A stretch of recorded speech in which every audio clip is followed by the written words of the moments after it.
ভালোবাসার জায়গা মদিনা, ভালো লাগার জায়গা মদিনা।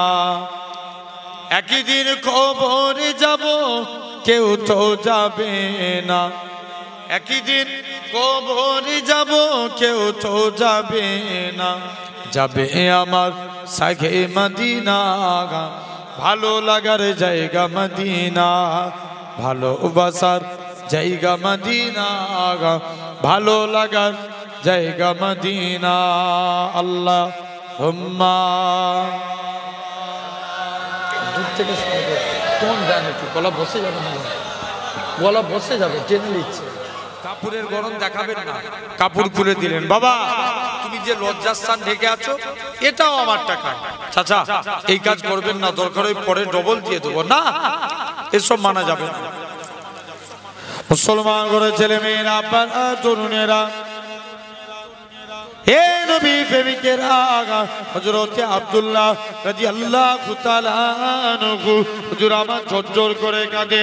এরকম ভাবে পরনা লুঙ্গি খানা খুলে নিয়ে নিজের মায়ের কাছে যায়।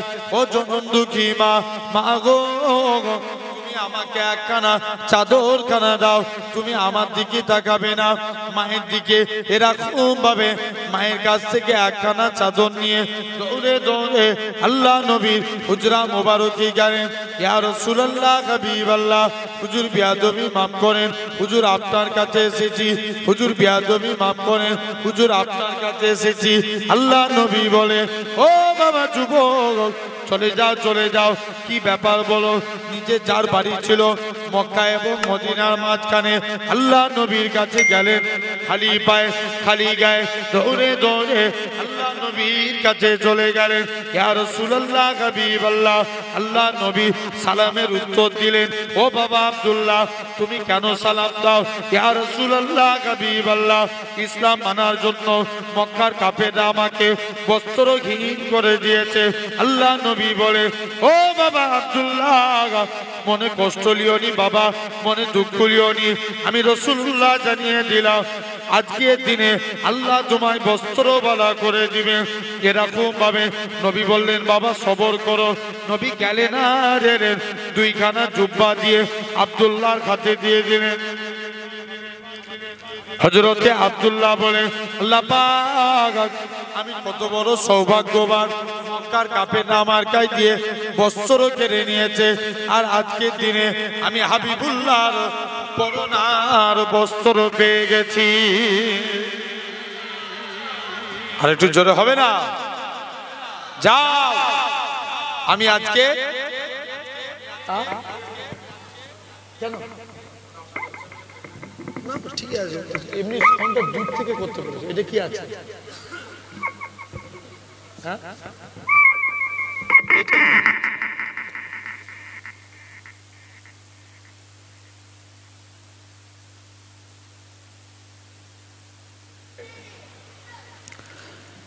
মুসলমান ঘরের ছেলে মেয়েরা, আপনারা তরুণেরা, হে নবী প্রেমিকেরা, এরকম ভাবে আল্লাহ নবী সাহাবী হযরত আব্দুল্লাহ রাদিয়াল্লাহু তাআলা আনহু, যিনি জোরে জোরে কুরআন তেলাওয়াত করতেন, আল্লাহ নবীর দরবারে গেলেন। ইয়া রাসূলুল্লাহ, হাবিবাল্লাহ, হুজুর আজকের দিনে আমি যুদ্ধের ময়দানে যেতে চাই। আল্লাহ নবী বলে, না না না না, তুমি বাবা, আমি দোয়া চাই। আল্লাহ নবী দোয়া করে, আল্লাহ আমার আব্দুল্লাহ রক্ত কাফেরদের জন্য আমি নবী হারাম করে দিলাম। কোন আব্দুল্লাহ? যিনি জোরে জোরে কুরআন পড়তেন। আল্লাহ নবী সাহাবীরা নবীর কাছে এসে বলে, ইয়া রাসূলুল্লাহ, হাবিবাল্লাহ, আব্দুল্লাহর কুরআন তেলাওয়াত আমাদের বড্ড জোরে লাগে, আব্দুল্লাহকে কুরআন পড়া থেকে মানা করুন।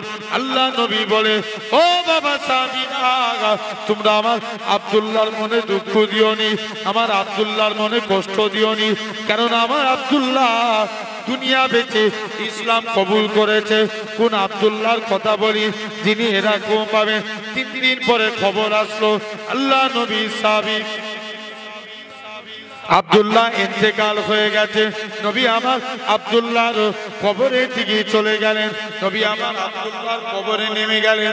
ও আমার সাহাবীরা শুনে রেখে দাও, আমার আব্দুল্লাহ, আমার ডান দিকে আমার আবু বকর নেমে যাও, আমার বাম দিকে আমার ওমর নেমে যাও। আল্লাহ নবী জোর করে কাঁদে। নবী আমার কাঁদতে লাগে। উপর থেকে এক সাহাবী বলে, ওরে আব্দুল্লাহ, তুমি কত বড় সৌভাগ্যবান, কেননা তোমার কবরে দিন দুনিয়া বাদশা হাবিবুল্লাহ দাঁড়িয়ে আছে। তাহলে এক নম্বর কলেমা, এক নম্বর কি কলেমা, দু নম্বর খুঁটি নামাজ, দু নম্বর বলো বলো বলো নামাজ পড়তে হবে না, হবে না? জোর করে বলো। অবশ্যই পড়তে হবে। জেনে রেখে যান, নবীর কাছে এক সাহাবী গেলেন, খুব কাঁদছে, যে একদম সামনে সামনে। নবী যুবকের দিকে তাকিয়ে বলছে, বাবা কি ব্যাপার? ইয়া রাসূলুল্লাহ, হাবিবাল্লাহ, হুজুর বিয়াদবি মাফ করেন, আজকের দিনে আপনার কাছে এসেছি। হুজুর আমি আজকের দিনে আপনার কাছে এসেছি। নবী যুবকের দিকে তাকিয়ে মুচকে মুচকে হাসতে লাগলেন। জোরে বলবে না? যুবক বাড়ি চলে এসেছে, কাজ করতে যায়, মনে পড়ে রাসূলুল্লাহর মুচকি হাসি। ঘুমাতে যাচ্ছে, মনে পড়ে রাসূলুল্লাহর মুচকি হাসি। যুবক কাজ করতে পারে না, ঘুমাতে পারে না, বারে বারে শুধু নবীর হাসির কথা মনে পড়ে। কার কথা? বলো বলো, একটু সারা দিতে হবে। জি, নবী আওয়াজ নাই তো? কি বলছি? ওইদিকে কি বলছি? হ্যাঁ, তাহলে যাই করে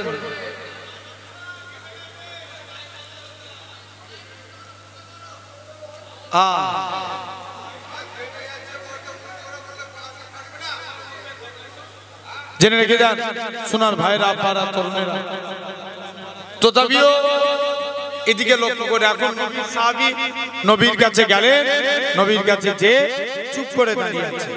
ইয়া রাসূলুল্লাহ, হাবিবাল্লাহ, হুজুর বিয়াদবি মাফ করেন, আপনার কাছে এসেছি। হুজুর আমি যখন নামাজ পড়ি, হুজুর বিয়াদবি মাফ করেন, আমি নামাজ পড়তে যাই, হুজুর আপনার কথা, আমি কাজ করতে যাই, আপনার কথা মনে পড়ে, ঘুমাতে যাই, আপনার কথা মনে পড়ে। আল্লাহ নবী বলছে, এই ব্যাপার, যাও তুমি বাড়ি চলে যাও। যুবক সব বন্ধুরা নামাজ পড়ছে, একদিন নবীর কাছে আসছে, হুজুর আমি নামাজ পড়বনি বলেছিলাম না, তবে আজকের দিনে কথা দিচ্ছি হুজুর নামাজ পড়বো। সব বন্ধুরা নামাজ পড়ছে, নবীর কাছে যে বলছে, হুজুর আমি নামাজ পড়বো, কিন্তু আমি উজু করবো না। কি করবে না?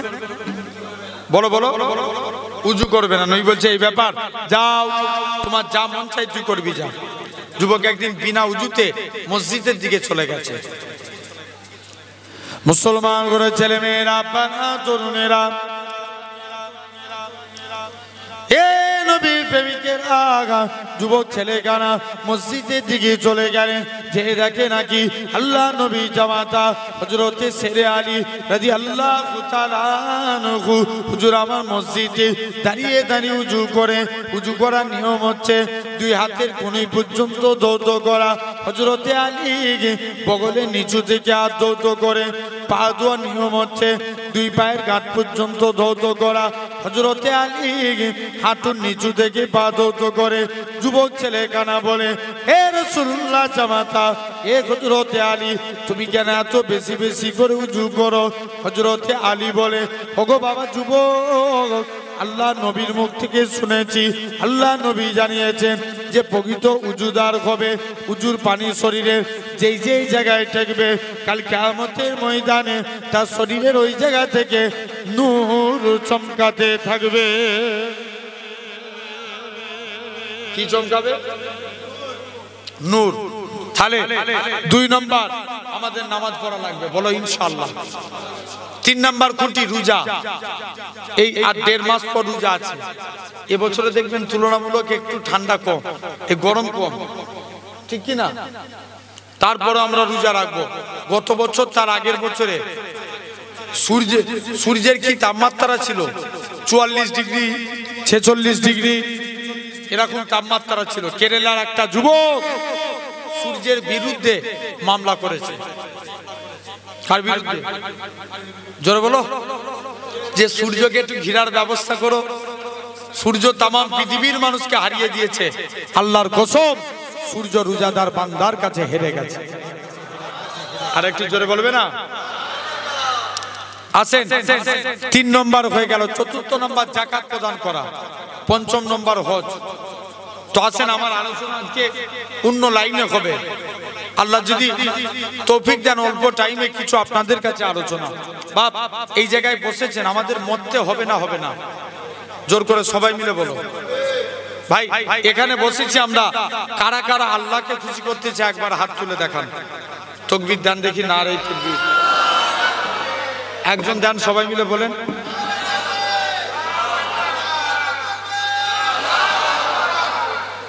আলহামদুলিল্লাহ। মন দিয়ে শুনেন। আচ্ছা বলেন তো, আগেকারের ভাই কথা বললে কিন্তু বুঝতে পারবেন না, মন দিয়ে শুনেন।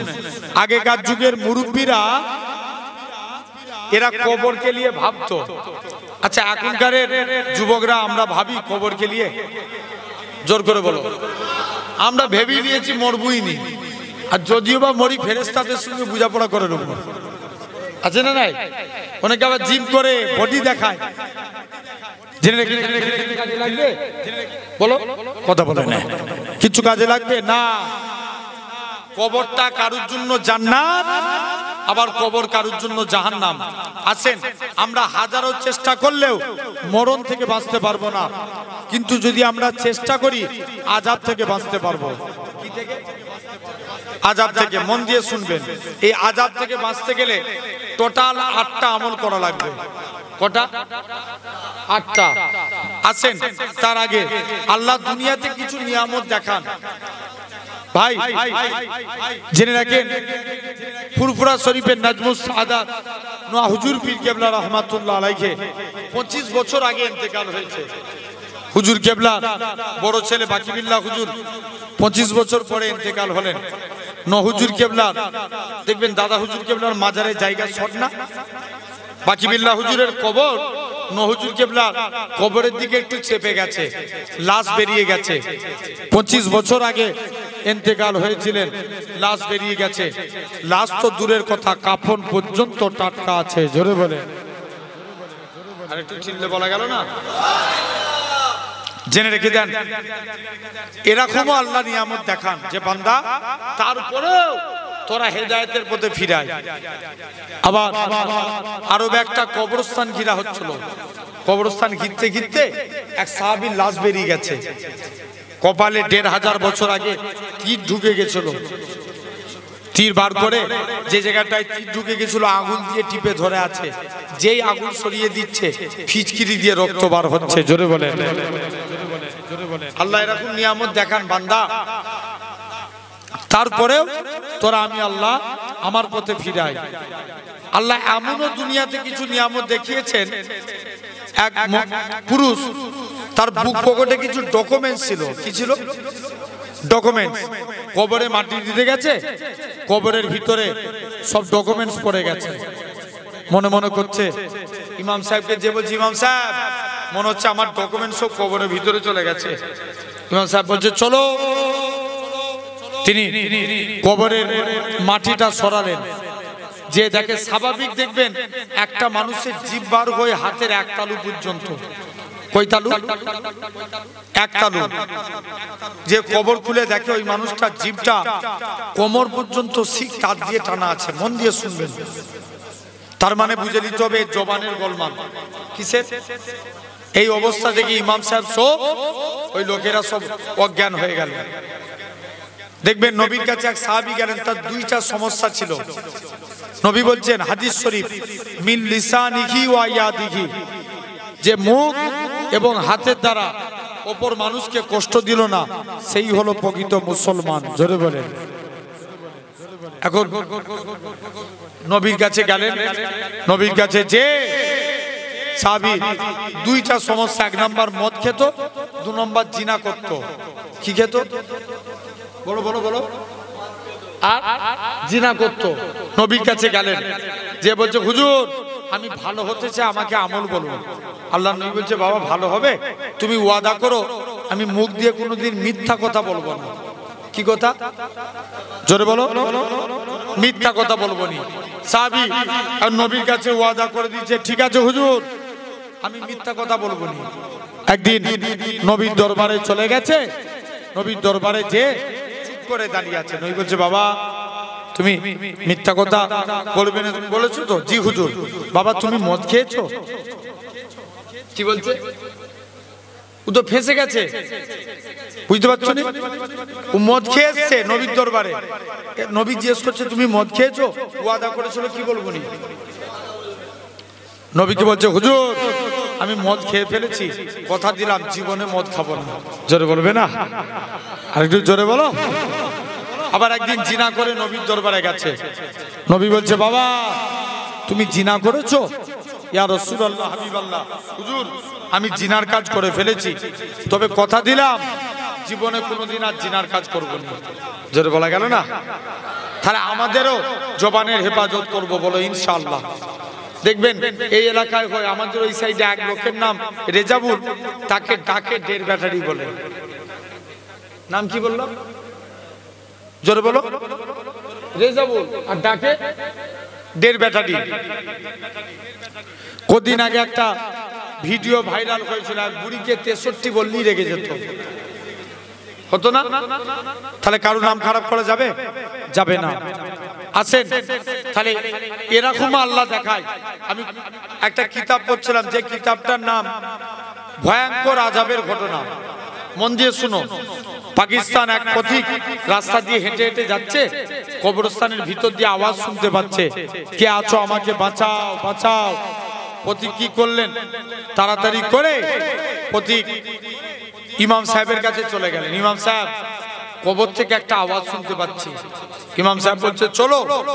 10-12 জন মানুষকে নিয়ে এসে দেখে কবরে আওয়াজ উঠছে, বাঁচাও বাঁচাও করে। ইমাম সাহেব কবর থেকে কবরের মাটিগুলো সরিয়ে দিয়ে ইমাম সাহেব কি করলেন? ওই দেখেন একটা মহিলা কবরের ভিতরে পড়ে আছে, তাকে একটা কাপড় দিলেন। কাপড়টা জড়িয়ে নিয়ে, এই চুপ করো না, কাপড়টা জড়িয়ে নিয়ে ইমাম সাহেব ওই মহিলা তাড়াতাড়ি একজনের বাড়িতে যে দরজা লাগিয়ে দিয়েছে। এদিকে পাকিস্তানের মানুষের যেতে একটু দেরি হয়ে গেল। বলছে, মা তোমাদের কি হয়েছে বলো, এত দেরি, তুমি কেন দরজা লাগিয়ে দিলে? পাকিস্তানের মহিলা খানা বলে, না তোমরা আমার চেহারা দেখলে তোমরা সব ভয়ে হার্ট ফেল করে যাবে। বলছে, একবার বলো না কি হয়েছে দেখি। মুসলমান ঘরের ছেলে মেয়েরা, আব্বারা, তরুণেরা, পাকিস্তানের মহিলা খানা সর্বপ্রথম তার মাথা খানা খুলে দেখায়। মাথা বলে কোনো জিনিস নাই, কেবলমাত্র খুলিগুলো দেখা যায়। পাকিস্তানের মানুষেরা বলে, আল্লাহ পাকে বান্দি বলো তো দেখি তোমার কি হয়েছে বলো। মহিলা খানা কাঁদে আর বলে, শুনে রেখে দাও, কেননা আল্লাহ মেয়েদের জন্য পর্দা করা ফরজে আইন করেছে। আমি বেপরদাহীনভাবে রাস্তায় ঘোরাফেরা করতাম, যাতে করে এলাকার যুবকরা আমার প্রতি ফিদা হয়ে যায়, আমার প্রতি দিওয়ানা হয়ে যায়। এই জন্য আল্লাহ পাক প্রথম প্রকার শাস্তি আমার মাথার মধ্যে দিয়েছে। তবে দ্বিতীয় প্রকার শাস্তি কি? এরকম ভাবে সে তার ঠোঁটখানা খুলে দেখায়। ঠোঁট বলে কোনো জিনিস নাই, কেবলমাত্র মাড়িগুলো দেখা যায়। পাকিস্তানের মানুষেরা বলে, আল্লাহ পাকের বান্দি বলো তো দেখি কি কারণে তোমার এরকম আযাব হয়েছে।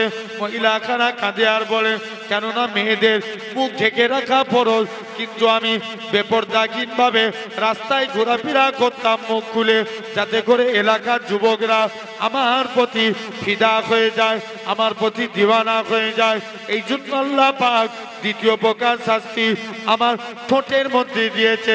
সে তার চেহারাখানা খুলে দেখায়। চেহারা বলে কোনো জিনিস নাই, কেবলমাত্র হাড়হাড্ডি গুলো দেখা যায়। পাকিস্তানের মানুষেরা বলে, আল্লাহ পাকের বান্দি বলো তো দেখি কি কারণে তোমার এরকম পরিস্থিতি। মহিলা খানা কাঁদে আর বলে, এ পাকিস্তানের মানুষেরা শুনে রেখে দাও, আল্লাহ মেয়েদের জন্য পর্দা করা ফরজে আইন করেছে। আমি বেপরদাহীনভাবে রাস্তায় ঘোরাফেরা করতাম, যার কারণে আল্লাহ পাক এরকম ভাবে আমার তৃতীয় প্রকার শাস্তি দিয়েছে। এই বলে মহিলা খানা অজ্ঞান হয়ে মাটিতে পড়ে গেলেন। আবার পাকিস্তানের মানুষরা তাকে দাফন করে দিলেন। আচ্ছা বলেন, এখানে অনেক মেয়ের বাপ আছেন না?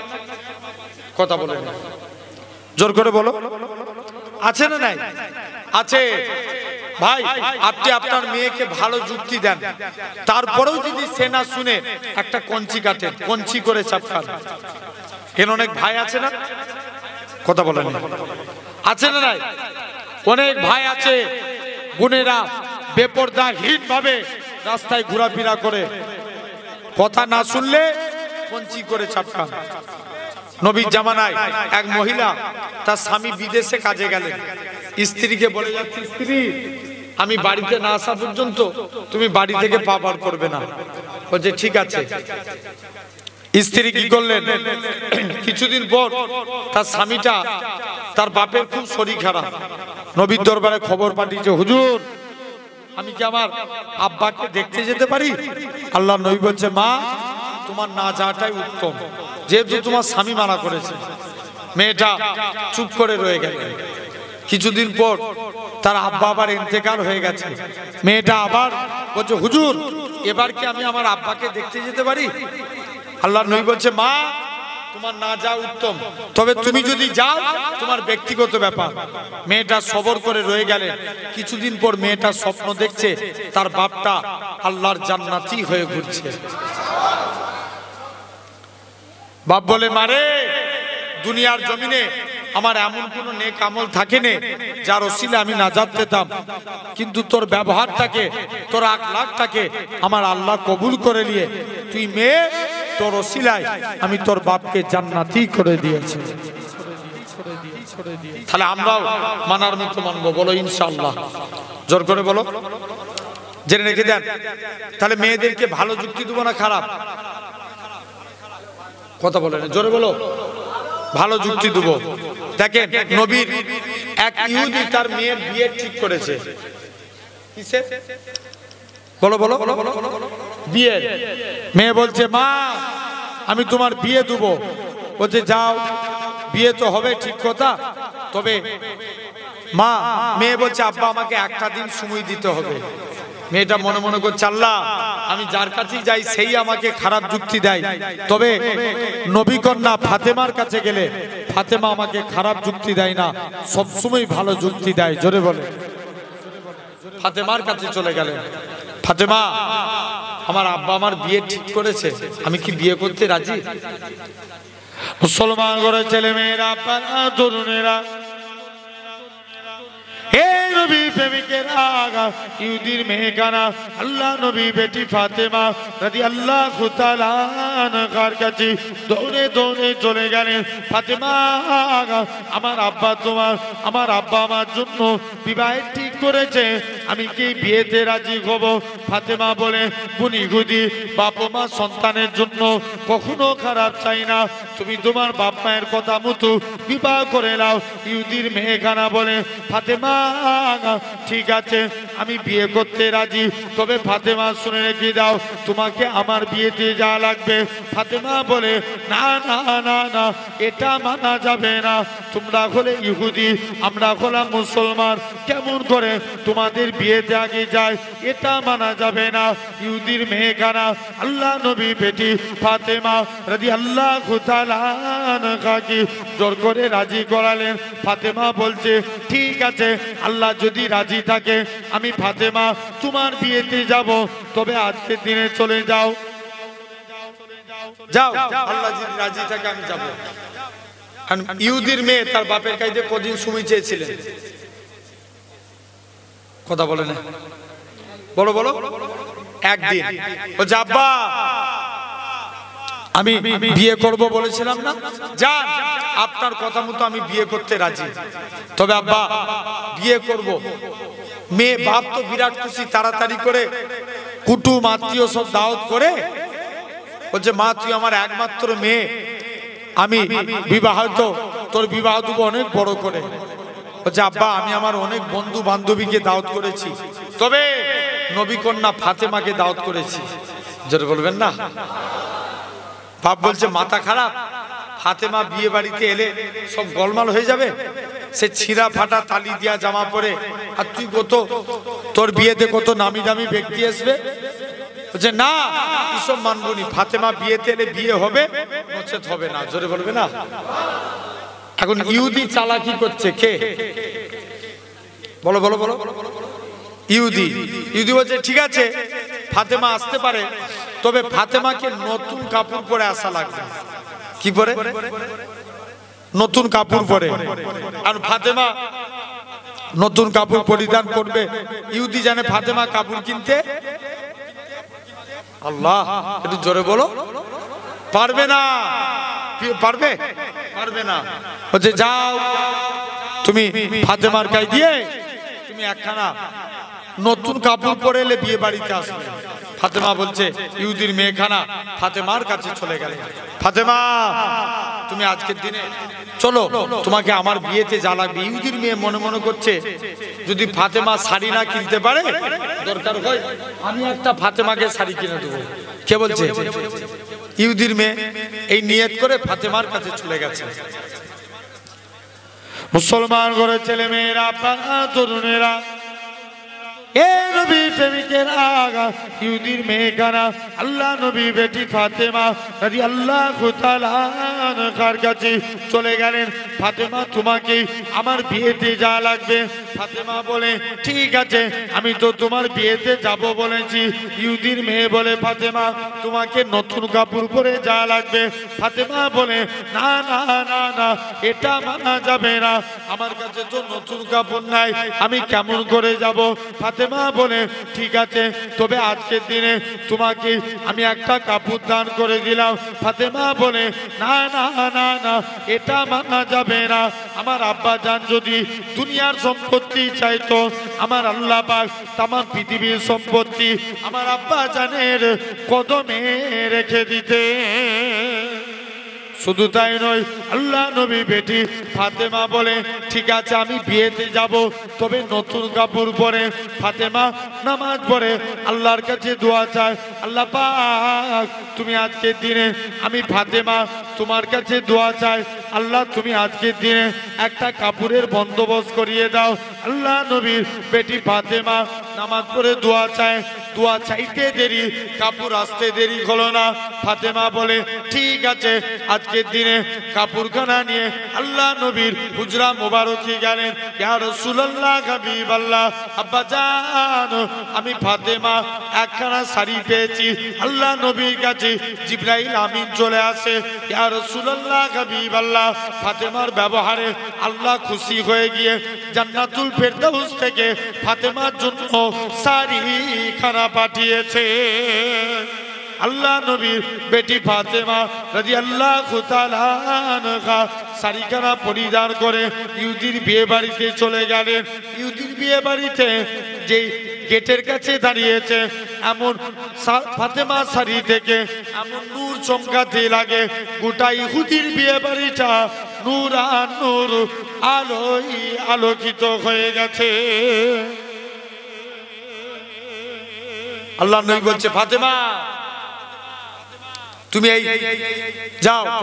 ফাতেমাকে সব মেয়েরা দেখবেন কারোর জিনিস দেখে পছন্দ হয়ে গেলে লোভ লেগে যায়, হ্যাঁ কি না? বলছে ফাতেমা তুমি এই শাড়ি পেলে কোথায়? ফাতেমা বলছে হাজারো চেষ্টা করলে তোরা এই শাড়ি পাবি না। কি করা যায় বলো? বলছে কলেমা পড়তে হবে, মুসলমান হতে হবে। একসঙ্গে 400 ইহুদির মেয়ে ফাতেমার হাতে হাত দিয়ে ইমানের কালমা পড়ে মুসলমান হয়ে গেল। একবার প্যান্ডেল ফাটানো আওয়াজ দেন, জোরে বলেন। আচ্ছা দেখি তো একবার এই এই বাস থেকে এই দিকটায় যারা বসে আছেন একটু তাকবীর দেন তো দেখি। না রে তাকবীর দেখি, তাকবীর দাও। এইদিকে চুপ, না রে তাকবীর, হেরে যাবে এদের কাছে। আর একবার দাও, না রে তাকবীর। এই দিকের ভাই বোন দেন তো দেখি, না রে তাকবীর। মিডিলের ভাই বোন দেন দেখে, না রে তাকবীর।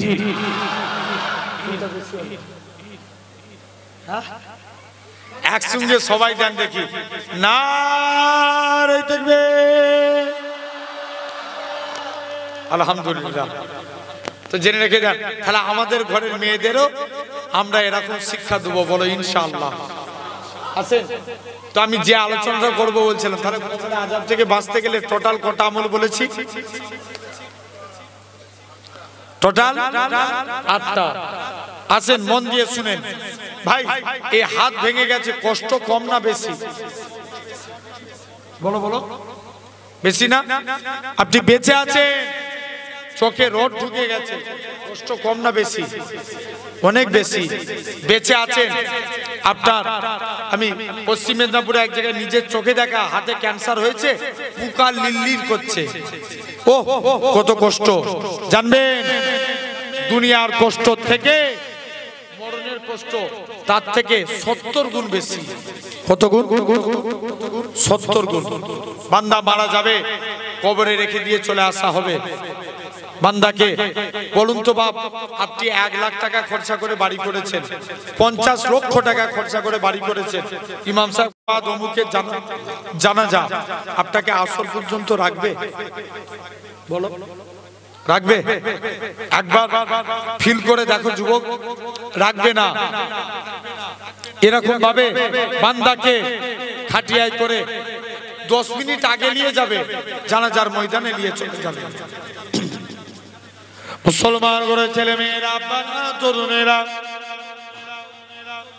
হে নবী প্রেমিকেরা, এরকম ভাবে বান্দাকে খাটিয়ায় করে কবরস্থানের দিকে নিয়ে যাবে।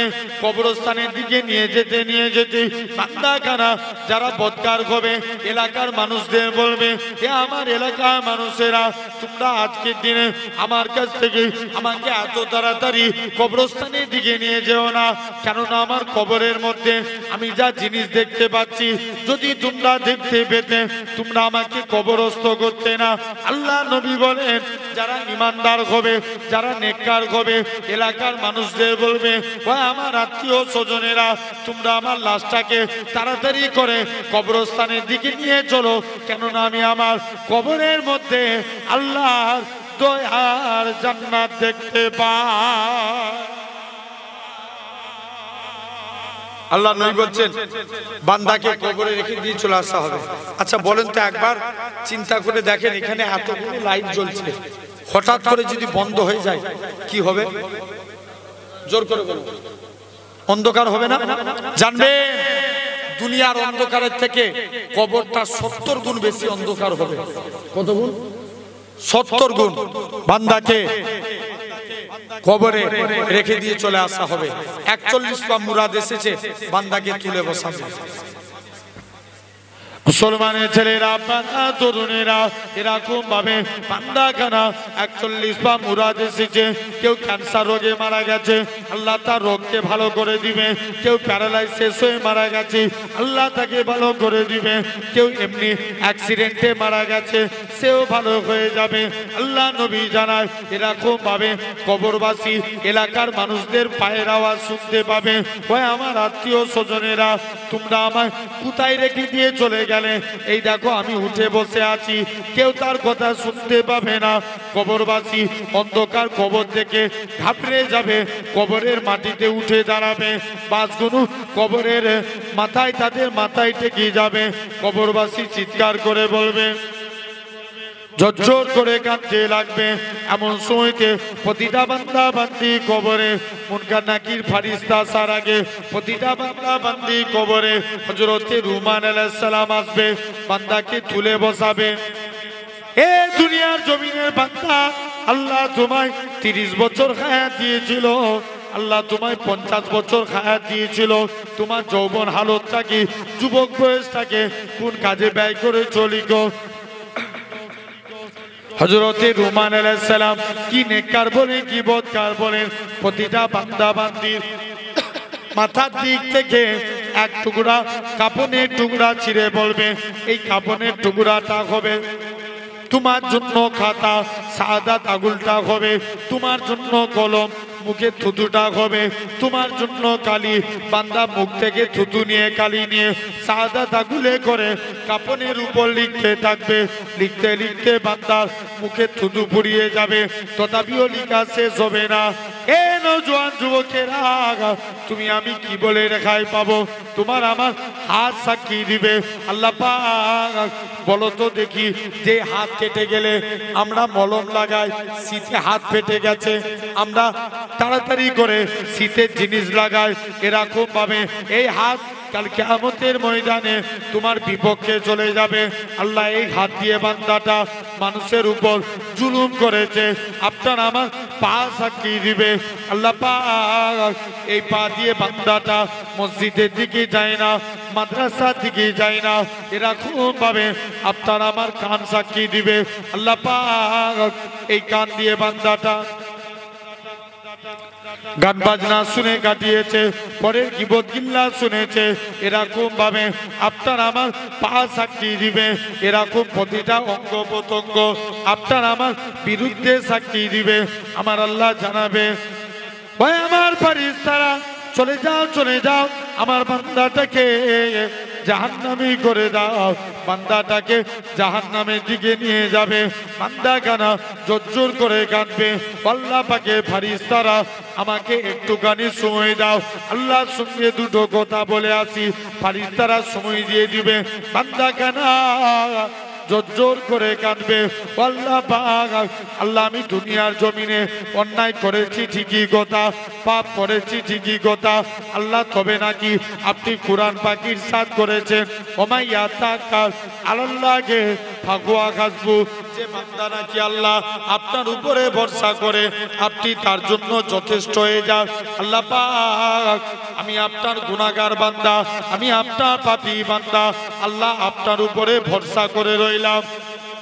এ নওজোয়ান যুবকেরা, আমার আল্লাহ জানাবে, সাত্তাক চাঁদজি ভাই আমার বান্দারে তুমি সত্য কথা বলেছো, চলে যাও, চলে যাও, আমি আল্লাহ তোর জীবনের পাখার গুনাহটাকে ক্ষমা করে দিয়ে আমি আল্লাহ তোকে আমার রহমতের দয়া আর জান্নাত দিয়ে দিলাম।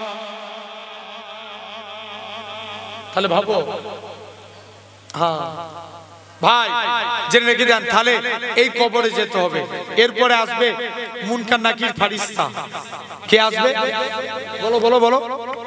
মুনকার নাকির বান্দাকে মাথার দিক দিয়ে প্রবেশ করবে, নামাজের আমলের জবান খুলে যাবে। কিসের? জোর করে বলো। নামাজের।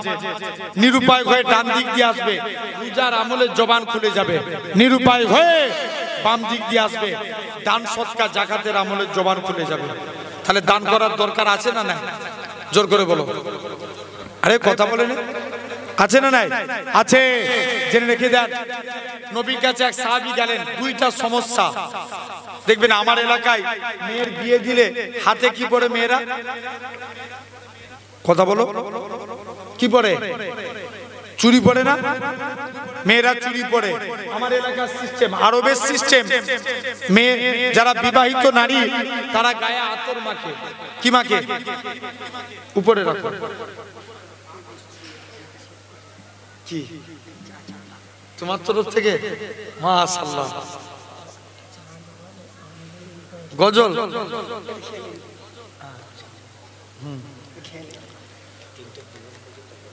ঠিক আছে,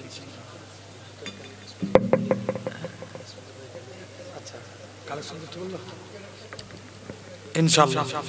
আছেন ভাই, শুনেন, এখন নবীর কাছে গেলেন, যে বলছে হুজুর মেয়ের বিয়ে দেবে, একটু আতরের প্রয়োজন।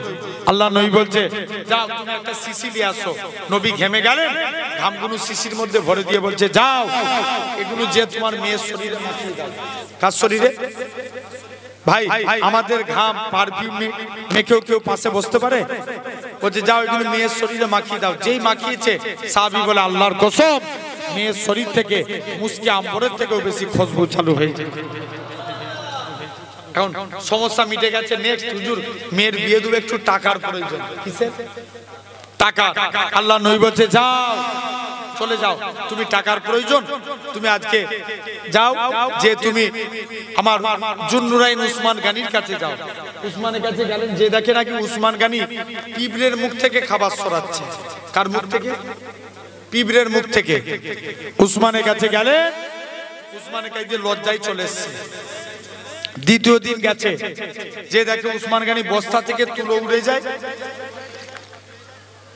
তুলোগুলো ধরে ধরে বস্তায় ভরে নবীর কাছে চলে এসছে, হুজুর উসমানের কাছে দান চাইবো না। আল্লাহ নবী বলছে একবার চেয়েই দেখ না। মুসলমান করে ছেলে মেয়েরা, তরুণেরা, আল্লাহ নবী সাহাবী যুবক ছেলে গানা উসমানের কাছে গেলেন। উসমান, আল্লাহ নবী পাঠিয়েছে মেয়ের বিয়ে দেবো, তুমি আমায় কিছু দান করো। উসমান বলে আমার অমুক জায়গায় উট বুঝাই করা মাল এসছে, যেটা মনে হবে সেটা নিয়ে নাও। হযরতে ম্যানেজারের কাছে গেলেন। ম্যানেজার, যে উটটার মধ্যে বেশি মাল ছিল ওই উটখানা ধরেছে। ম্যানেজার বলে না না না না, এটা মানা যাবে না। হযরতে উসমান গনি ম্যানেজারের কাছে চলে আসে। কি কথা শোনালে? ম্যানেজার বলে উসমান চলে যাও চলে যাও। আজকের দিনে যদি উসমান গনি বলে ম্যানেজার, নবী যদি বলে দিত ও বাবা উসমান তুমি অমুকের বাড়িতে দানখানা পৌঁছে দাও, আমি উসমান গনি গোলাম হয়ে তার বাড়িতে পৌঁছে দিতাম। তাহলে এই বাম সাইড দিয়ে আসবে, দান সৎকার আমলের জবান খুলে যাবে। নিরুপায় হয়ে পায়ের দিক দিয়ে আসবে, পিতা মাতার খেদমতের আমলের জবান খুলে যাবে। আর এই কবরে আযাব থেকে বাঁচতে গেলে 4টে আমল করা লাগবে। ইখলাসের সঙ্গে আমল, খাঁটি ভাবে দান করা, মুখ দিয়ে তাসবিহ পড়া, আর পিতা মাতার খেদমত করা। চারটে গুনার কাজকে বর্জন করা লাগবে। মিথ্যা কথা ত্যাগ করা, গীবত গিল্লা ত্যাগ করা, কারোর সঙ্গে বিশ্বাসঘাতকতা করা যাবে না, আর প্রস্তাবের 6টা থেকে বেঁচে থাকতে হবে। এই টোটাল 8টা আমল। এগুলো ডিসকাস আলোচনা করতে গেলে অনেক সময়ের প্রয়োজন, কিন্তু এটা আল্লাহর ওলির জলসা। জানেন এটা শুধু দোয়া লিয়ার জন্য, ঠিক কি না?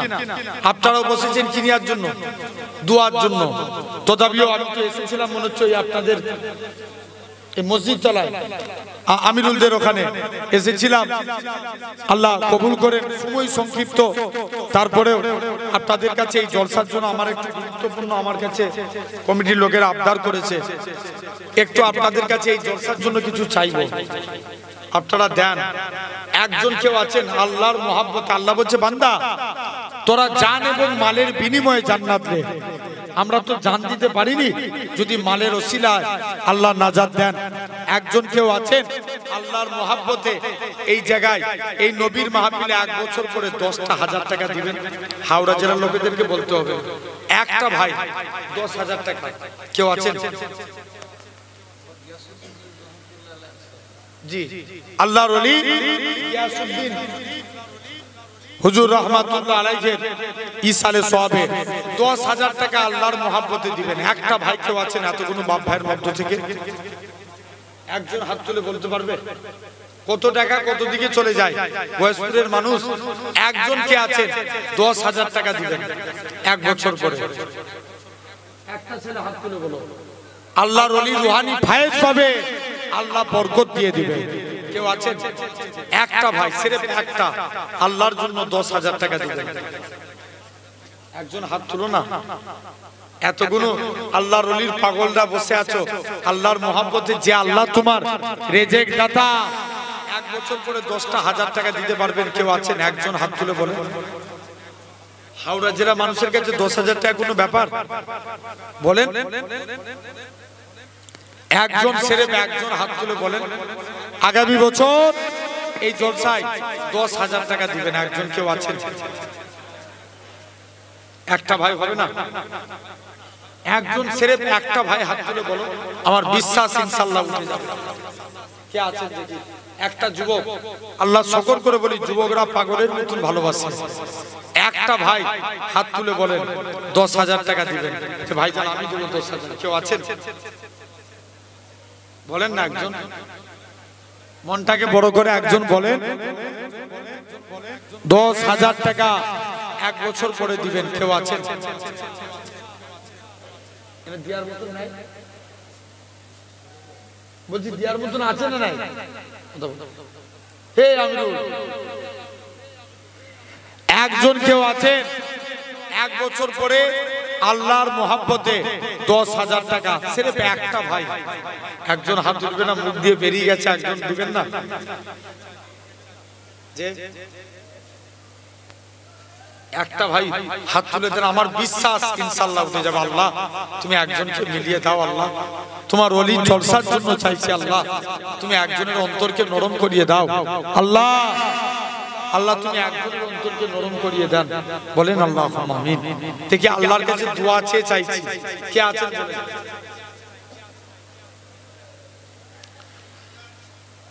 আপনি দিবেন? মাশাআল্লাহ, কি নাম? ওই